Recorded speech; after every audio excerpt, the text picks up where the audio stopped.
Hey hello everyone's, welcome back to my another new blog. কেমন আছো তোমরা সবাই? আশা করি সবাই খুব ভালো আছো, আর আমিও খুব ভালো আছি। মানে আজকে পর্যন্ত মানে এই সকালটাই ভালো ছিলাম। আসলে আমি না ঘুম থেকে উঠেছি অনেক সকালে, মানে 6:30টায়, কিন্তু আমার এতটাই মানে রাত থেকে ঠান্ডা লেগে গেছিলো যে আমি থাকতে পারছিলাম না। মানে ঘুমের ঘোরেও আমার অসুবিধা হচ্ছিল, নাক ঠাক পুরো গলা জ্বালা জ্বালা করছিল। তো তাই জন্য আমি ঘুম থেকে উঠেই না আমি একটু ভাপ নিয়েছিলাম, ওই একটা ভিটামিন ই ক্যাপসুলের ভাপ নিয়েছিলাম। তারপর আবার ঘুমিয়ে পড়েছিলাম। আবার ঘুম থেকে মোটামুটি 8টার সময় উঠে রেডি হয়ে মা আজকে বানিয়েছিল খাবারে অনেক কিছুই, কারণ যেহেতু ভাইয়া ছিল তো আমি খাইনি, কারণ আমি দেখেছিলাম যে পিকনিকে গিয়ে মুড়ি খাবো, তো সেই জন্য, কারণ মুড়ির ব্যবস্থা ওখানে ছিল। তো আমাকে ভাইয়া নামিয়ে দিয়েছিল, আর তারপর সেখান থেকে আমি অটো করেই চলে এসেছিলাম এখানে।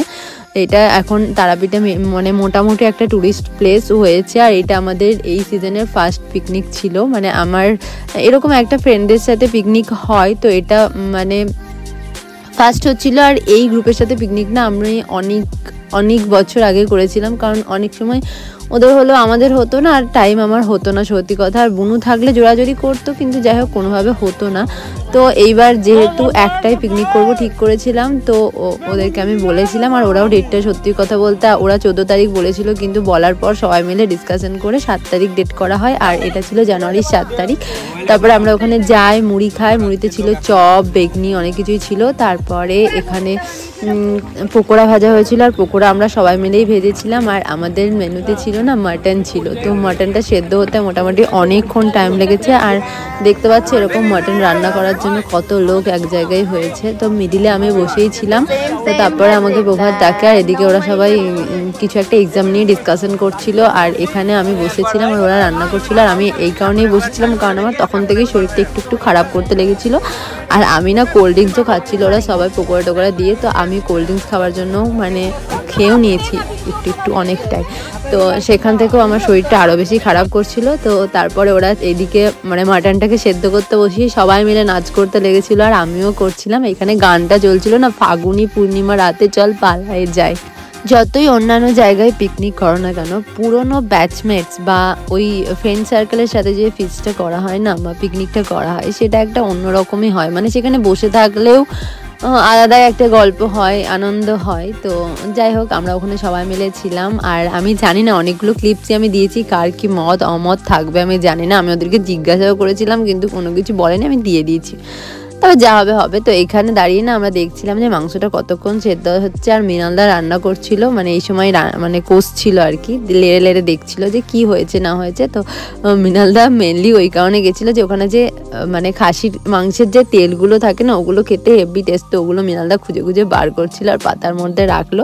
তারপরে আমরা না ওগুলোকে টেস্ট করেছিলাম। মানে আমি ওদের 3-4 জনই ছিলাম, যেটা ওখানে দাঁড়িয়ে দাঁড়িয়ে আমরা খাসির তেলটাকে খাই। আর এখানেই শেষ হয়ে গেছিলো, বেশি ছিলও না। তো তারপরে আমরা খাওয়া দাওয়া করি। আর এদিকে অনামিকা কাটছিল হচ্ছে গিয়ে স্যালাড কাটছিল, কারণ খাবার টাইম অনেকটাই দেরি হয়ে গেছিলো, মোটামুটি 3:30-4টে হয়ে গেছিলো। আর সেই জন্য খাবার ব্যবস্থাটাও তাড়াতাড়ি হতে লেগেছিলো। আসলে খাওয়াটা হয়ে যেত, কিন্তু ব্যাপারটা হচ্ছে মটনটা যতক্ষণ না সেদ্ধ হবে না ততক্ষণ খাওয়া হবে না। আর এদিকে মটনটাকে আবার বসিয়ে আমাদের এখানে জ্যোতিষ শাস্ত্রী মশাই সবাই মিলে বসেছিল আর কি। ওই যে এদিকে পিকু দেখছে হাত সুমনের, তারপরে ওখানে মৃগাঙ্গ দেখছিল অনামিকার হাত। তো এইসব করতে করতে আমাদের মাটনও সেদ্ধ হয়ে গেছিলো, আর আমরা খেতেও বসেছিলাম। তো আমাদের একটা ব্যাচ খাওয়া হয়ে যাওয়ার পর আর একটা ব্যাচ বসেছিল, আর এখানে বাসন মাজা নিয়ে মানে কে মাজবে বা কী সেসব নিয়েই কথা হচ্ছিলো। তো এদিকে ওরা অনেকে না ছিল বাসন মাজার জন্য, তো ওদেরকে বাসন মাজতে দেয়। আর আমাদের এখানে খানিক নাচ হচ্ছিলো, আর ওদিকে ওরা বাসনও মাজছিল। তারপরে নাচানাচি হওয়ার পর আমি এলাম বাড়ি। আর এই সময়টা না আমার গেছিলো একটু বাড়াবাড়ি হয়ে, কারণ আমি এই হাওয়াতে এসে না আমার আরও 12টা বেজে গেছে। মানে আমি এই ব্লগটা না আর কন্টিনিউ করতে পারিনি। তো আমি ব্লগটা এখানেই এন্ড করে দিয়েছিলাম বাড়ি আসার পর। কিন্তু যাই হোক, বেশ ওই 4-5 দিন মতো অসুস্থ থাকার পর ব্লগটাকে আবার শুরু করেছিলাম। আর আমাকে এখানে বাড়ি দিয়ে গেছিলো একটা বন্ধু, কারণ ওরা অনেকেই বলছিল আমি রামপুরহাট যাবো যেতে পারিস, আমি রামপুরহাট যাবো যেতে পারিস। তো আমি একজনের সাথে চলে এসেছিলাম। আর বাড়ি আসার পর দেখলাম যে মাম্মাম ছোট আমার সাথে বসে ভাইয়ের সাথে বসে খেলছে। তো আর এখানে না বুনু আমাকে বলেছিল যে একটু মিষ্টি আনিস, আমি খাবো। তো আমি মিষ্টির দোকানেও গেছিলাম, একটু মিষ্টি নিয়ে এসেছিলাম। আর এখানে মাম্মাম খেলছিল। আর আমি না ব্লগটা আর মানে কন্টিনিউ করতেই পারিনি। তো এটা না বেশ কয়েকদিন পরে একটা সকালবেলার ক্লিপ ছিল, যেখানে গুড়, খেজুরের গুড় নয়, এটা হচ্ছে গিয়ে আখের গুড়, টাটকা আখের গুড় ছিল। তো দোদন নিচ্ছিল আখের গুড়, তো সেটাই আমি বাইরে বেরোই একটু রোদে আর দেখলাম, তখনই আমি এই ভিডিওটা করতে আবার শুরু করি।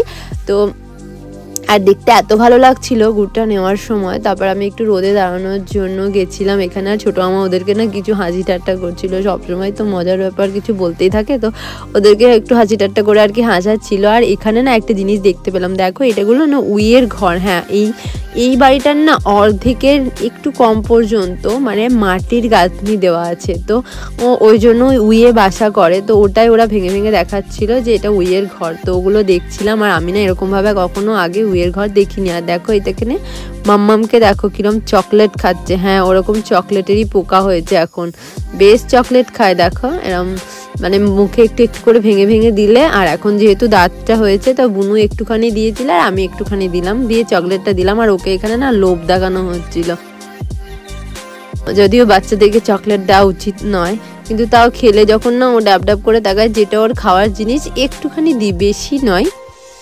একদমই, তবে একটুখানি দিই।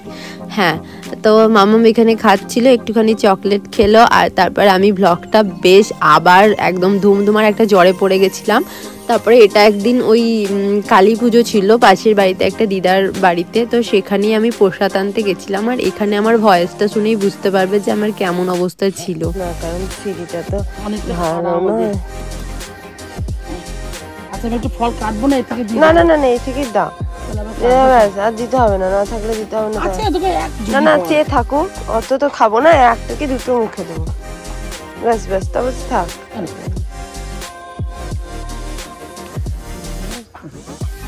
আমি গেছিলাম প্রসাদ আনতে অমাবস্যার পরের দিন, যেদিন ওই কালী পুজো হয়, তো তার পরের দিন। আর তারপরে প্রসাদ নিয়ে আসি, আর এখানে বুনুতে আমাদের এনে প্রসাদটা খায়। আর আজকের ব্লগটা আমি এখানেই এন্ড করছি। ভালো লাগলে লাইক করবে, শেয়ার করবে, আর কমেন্ট করে জানাবে কেমন লাগলো।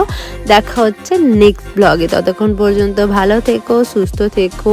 আর যদি আমার এই ভিডিওটা ইউটিউবে দেখে থাকো, তাহলে সাবস্ক্রাইব করে দেবে আর ফেসবুকে ফলো করে দেবে। বাই।